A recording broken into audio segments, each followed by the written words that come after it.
That was a dramatic video of the circus accident at the dunk yesterday. Performers from the Ringling Brothers Circus were in the middle of what is called the hair hang routine when the looped apparatus from which they were dangling suddenly gave way, as you can see right there. The accident happened during the 11 a.m. performance yesterday at the Civic Center. The performers were on an aerial apparatus that suddenly gave way, dropped them between 25 and 40 feet to the ground. 9 people were injured, taken to the hospital. One of them is in critical condition.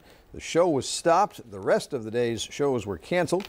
Tickets will be refunded to those shows, and anyone who wants a refund should call the Civic Center box office. And today, Frank, the 10:30 a.m. show is canceled. We still don't know the status of this evening's performance.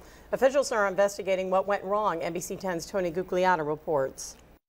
Photos of the victims surfacing on Facebook with get well messages attached. The young women performing a stunt called the hair hang, which takes place more than 25 feet above the floor. These photos show the stunt being performed by the young women at a New Jersey show about a month ago. Today, a packed Dunkin' Donuts Center watched in horror as the performers fell to the ground after their scaffolding failed. They all came out in stretchers, all in neck braces. It's pretty rough. This was the last act before the show's intermission. After the fall, the lights were taken down to shield the public, and officials ended the show. The staff here, the EMTs that we had in place, handled it quite well. Ringling Brothers has not confirmed the exact number of performers injured, but city officials say that they are being treated at local hospitals and that none of the injuries appear to be life-threatening at this time.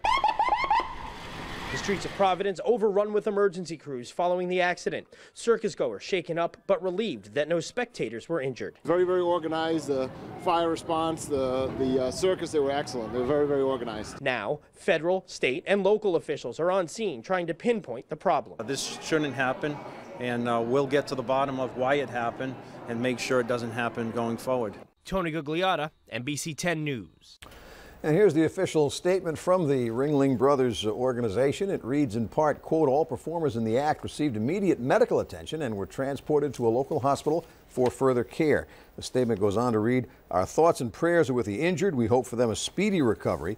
Meanwhile, a spokesman for the company that produces the show had this to say about the equipment the performers were using. This apparatus had been used for multiple performances each week since this show launched back in January. And each and every time that we come to a new venue, all of the equipment that's used by this performer, this group of performers, as well as all the other performers, is carefully inspected